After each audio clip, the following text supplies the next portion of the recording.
मंचस्थ सम्माननीय साधु समाज,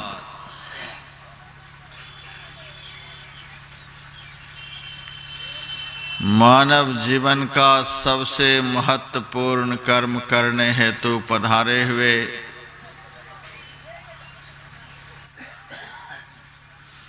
सत्संग प्रेमी सज्जन वृंद,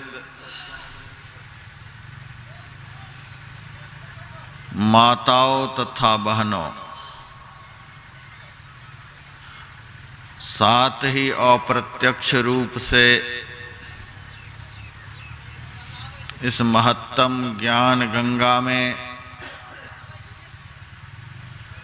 अवगाहन कर रहे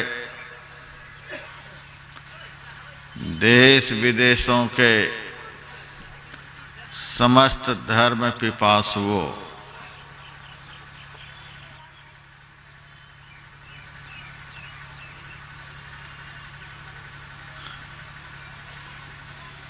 अभी का प्रतिपाद्य विषय ध्यान योग की महिमा है।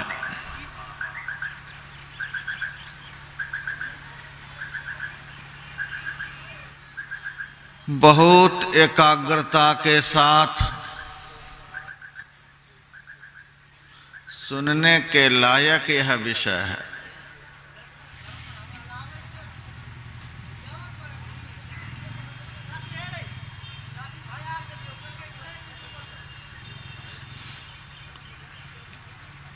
शरीर चलायमान रहेगा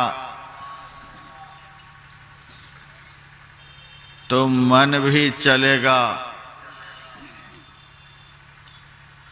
दृष्टि भी चलेगी, एकाग्रता भंग हो जाएगी। यह महत्वपूर्ण विषय समझ में नहीं आएगा।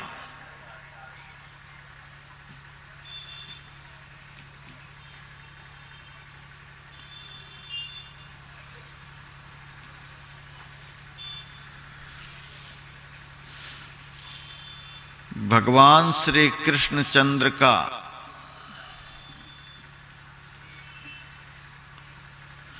सबसे प्यारा सेवक,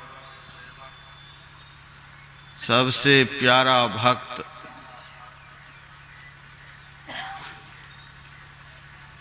उद्धव जी महाराज हुए।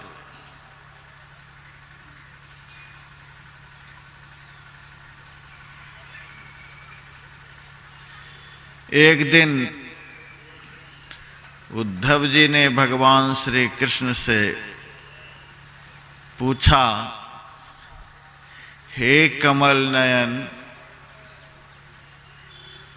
मुमुक्षु पुरुष को आपका ध्यान कैसे करना चाहिए, किस भाव में करना चाहिए, कृपा करके बतलाइए।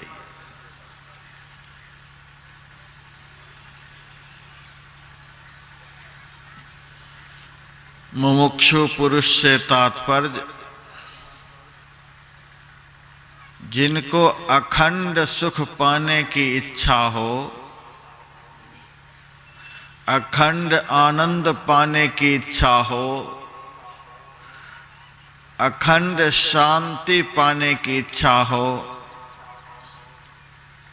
सर्वत्र जीवन में अखंडता का अनुभव करने की इच्छा हो, ऐसे पुरुष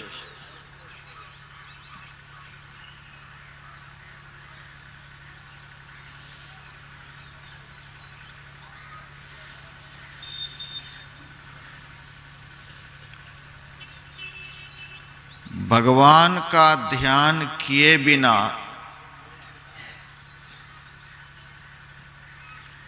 ईश्वर का ध्यान किए बिना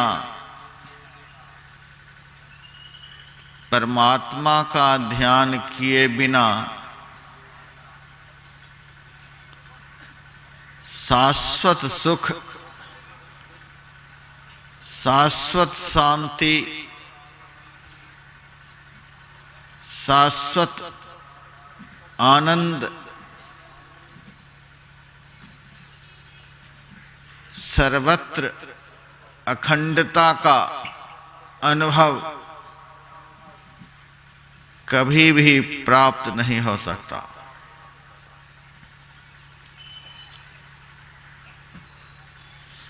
जिसका ध्यान किया जाता है,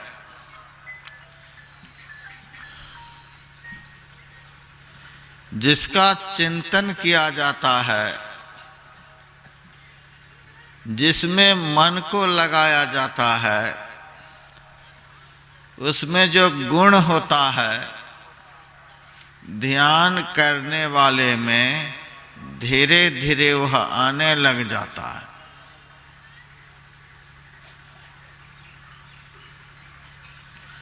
ध्यान में ध्याता के गुण को, ध्यान में ध्येय के गुण को अपने में आकृष्ट कर लेने की शक्ति होती है।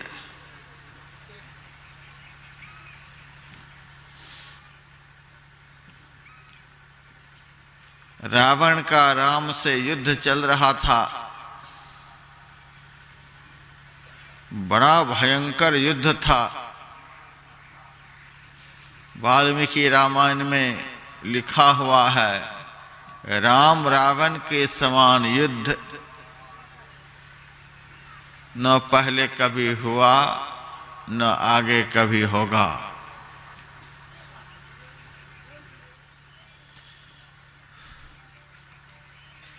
अतुलनीय शक्ति के भंडार भगवान श्री राम ने रावण की अपार सेनाओं का मर्दन कर दिया। रावण अकेला पड़ गया। फिर उन्होंने सहायता के लिए सोए हुए कुंभकर्ण को जगाया। कुंभकर्ण जगकर कहता है, भैया आपने मुझे असमय में क्यों जगाया? रावण ने सारी घटना सुना दी। सुनकर कुंभकर्ण ने कहा, भगवान का तो भजन करना चाहिए, भगवान का तो ध्यान करना चाहिए, भगवान का तो चिंतन मनन करना चाहिए, भगवान की तो सेवा करनी चाहिए, और आपका भगवान के साथ लड़ाई चल रही है, युद्ध चल रहा है। यह तो बिल्कुल उल्टी बात है।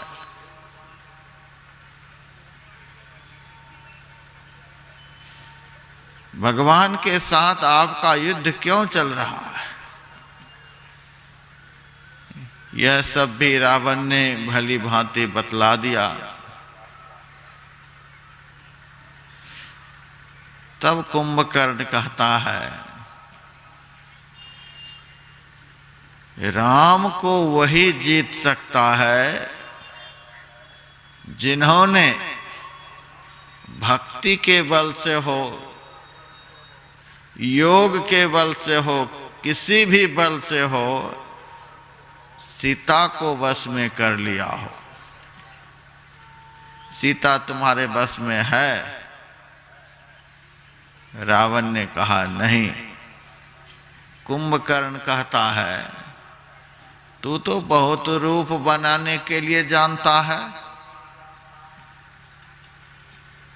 राम का रूप बनाकर सीता के सामने जाओ, फिर सीता तुम्हारे बस में हो जाएगी।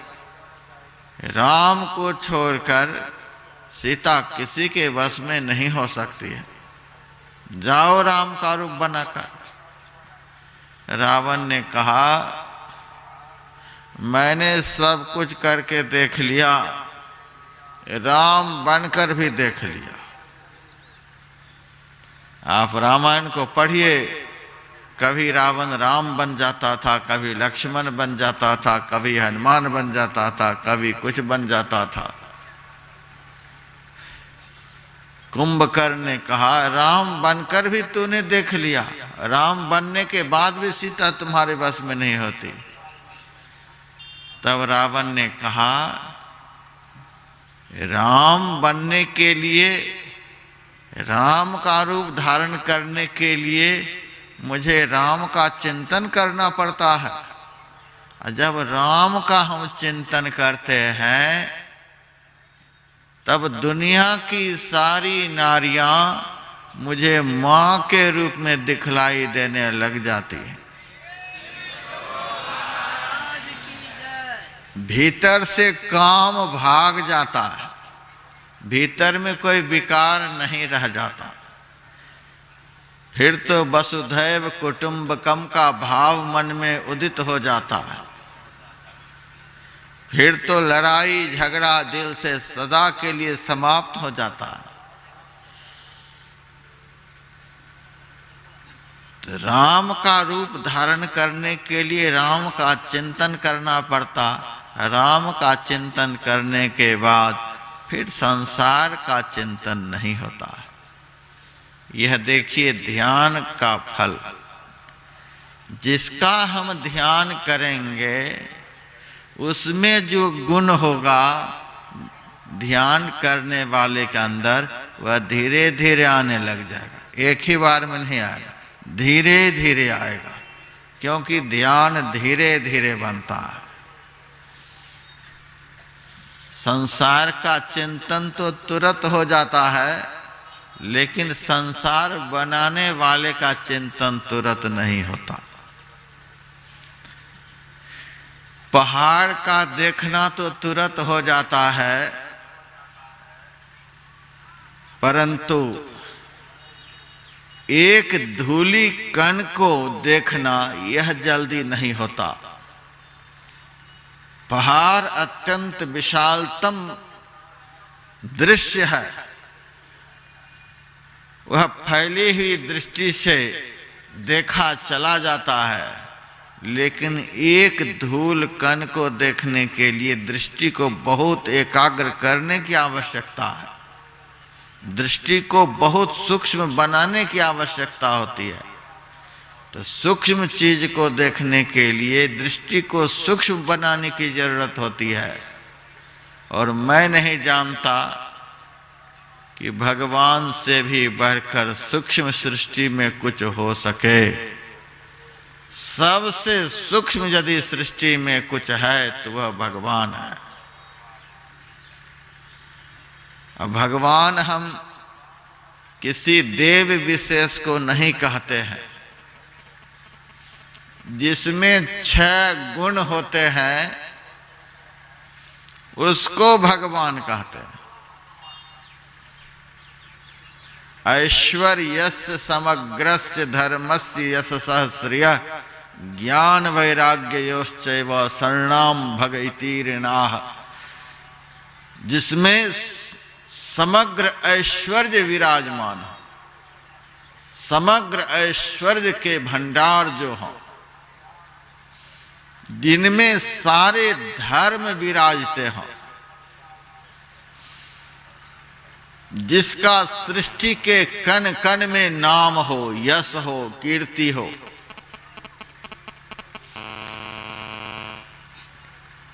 जिनके अंदर सदैव समग्र संपदाओं का निवास हो, अर्थात लक्ष्मी जिसके अंदर निवास करे,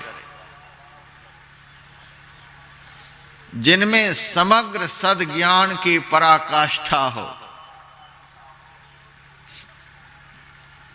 और जिनमें सदैव अत्यंत निर्लिप्तता का ज्ञान हो, अर्थात परम वैराग्य जिनमें विराजमान रहता हो, ऐसे को भगवान कहते हैं।